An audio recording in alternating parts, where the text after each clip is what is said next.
नवरात्रि में जो 9 दिन बड़े बड़े योगी अपने साधन को मजबूत करते हैं। ये 9 दिन आप जो भी सिद्ध करेंगे, जो भी जप तप पूजा करेंगे, वह सिद्ध होगी। इसलिए 9वीं सिद्धिदात्री चा, इसलिए 9वें दिन को क्या बोलते हैं? सिद्धिदात्री। मतलब हर कार्य की सिद्धि देने वाली।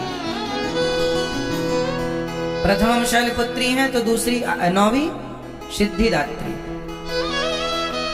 सिद्धि की प्राप्ति। इसलिए कोई भी आप पाठ माला जपते हो ना, इन 9 दिनों में खूब बढ़िया से माला जपना, भगवान का खूब स्मरण करना, ज्यादा से ज्यादा भगवान नाम जप, गुरु मंत्र का जाप ज्यादा करो, भगवान का चिंतन ज्यादा करो। इन 9 दिनों में, ये 9 दिन विशेष दिन माने जाते हैं, सामान्य दिन नहीं है। इन 9 दिनों में किया गया जप तप कई गुना फलदायी होता है, किया गया अनुष्ठान सिद्ध होता है, सिद्धि मिलती है। बड़े बड़े लोग जो समझदार ज्ञानी विज्ञानी जन हैं, इन दिनों में राम रक्षा स्तोत्र में ही लिखा हुआ कि नवरात्रि में 9 दिन जो इस स्तोत्र का पाठ कर लेता है वो सिद्ध हो जाता है तरीके से। मतलब कोई भी शुभ कार्य किया जाए तो वो सिद्धि को प्रदान करने वाला होता है। नवरात्रि है मतलब अपनी माँ की सेवा कीजिए, अपनी कर्तव्यों को, अपनी जिम्मेदारियों को पूरा कीजिए। कहने का तात्पर्य यह है, ये जो नवरात्रि का पावन पर्व है, ये माँ भगवती का पर्व है। और माँ भगवती कौन है? आपकी माँ, माँ की सेवा। तो आप माँ की सेवा आप लोग भी करें, अपनी माँ की आरती उतारें, अपनी माँ की चरण वंदना करें, माँ की सेवा करें। और माँ की सेवा के बाद समय बचे तो माता जी घर में पधराओ, माता जी की सेवा करो। माता तो माता रूप है, कोई भी रूप में माता की पूजा हो सकती है, पर हमारे गौरी गोपाल आश्रम में तो यही माँ है और यही इन्हीं की पूजा होती है, इन्हीं की सेवा होती है। हमारे लिए तो यही दुर्गा है, यही काली है, यही शैलपुत्री है, यही सिद्धिदात्री है। तो आज यहाँ गौरी गोपाल आश्रम में इन माँओं की पूजा, इन माँओं की सेवा, इन माँओं की वंदना की गई। और आप लोग भी, आज नवरात्रि है ना, तो अपनी माँ की थोड़ी आरती उतारना आज आप लोग। क्यों? वो आपकी माँ भी तो माँ है, दुर्गा से कम है क्या? बोलो। तो आज आप लोग जहां हो, मैं प्रार्थना हाथ जोड़ के करूंगा। मैं पहले कहता नहीं हूं, पहले करता हूं, फिर मैं आपको कह रहा हूं कि करो आप भी। आज आप लोग अपनी माँ के चरण धोइएगा, पिताजी के चरण धोइएगा और माँ की आरती उतारिएगा। माँ को उनकी पसंद का भोजन प्रसाद करवाइएगा, माँ की आज सेवा कीजिएगा, चरण दबाइएगा, माँ को आज समय दीजिएगा। आज माँ का दिन है ना, इसलिए हर प्रकार से माँ को खुश रखिएगा, माँ को प्रसन्न रखिएगा। माँओं की खुशी, माँओं की प्रसन्नता ही हम बच्चों की खुशी और प्रसन्नता होनी चाहिए। क्यों? कहीं भी आपकी माँ यदि आपसे दूर है तो फोन पर ही, मोबाइल पर ही अपनी माँ को प्रणाम कहिएगा, और जब पहुंचिएगा घर अपनी माँ के पास, तब माँ की आरती उतारिएगा, तब माँ को प्रणाम कीजिएगा, तब माँ के चरण धोइएगा, पर धोइएगा जरूर।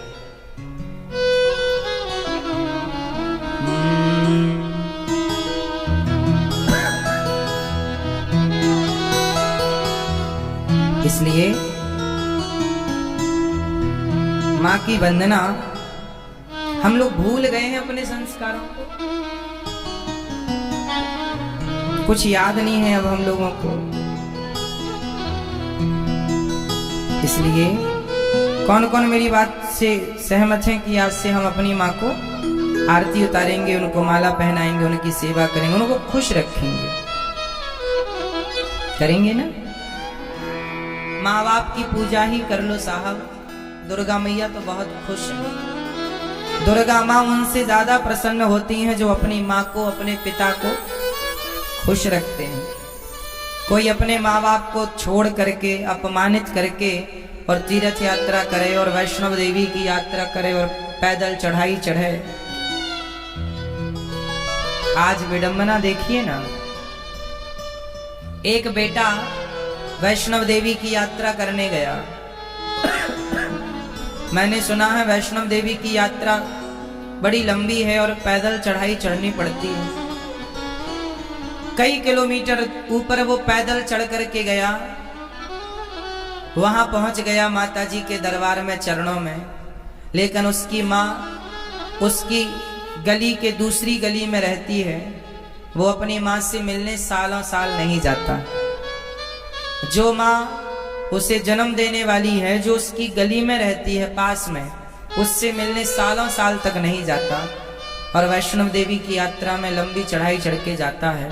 जाना बुरा थोड़ी है, माँ भगवती का दर्शन करना अच्छी बात है।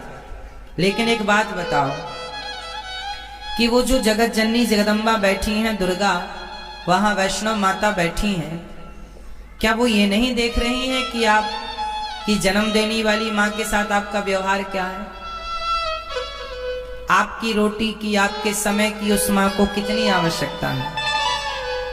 आप उस माँ को कितना समय दे रहे हैं? इसलिए हर घर में एक दुर्गा ऑलरेडी है। इसलिए आज जो माता जी आप लाएंगे उनकी तो पूजा आरती कीजिएगा, पर जो माता जी ने आपको लाया है इस धरती पर, उनकी भी आप पूजा आरती जरूर कीजिएगा। एक माता जी वो है जिन्हें आप लोग लाते हैं, और एक माता जी वो है जिसने आपको लाई है। तो आप जिसे लाते हैं उनकी तो आप पूजा आरती करते हैं, पर आपको जिस माँ ने लाया है संसार में, आप उससे भूल जाते हैं। क्यों जी, ऐसा हो रहा है? इसलिए आपको हम तो केवल आपके भाई के नाते, आपके दास सेवक के नाते, हम तो हर त्योहार आपको याद दिला देते हैं कि त्योहार आया भैया, इसे ऐसे ऐसे मनाओ। और हम मनाते हैं अपना, वैसे आपको समझा देते हैं ऐसी करो, है ना।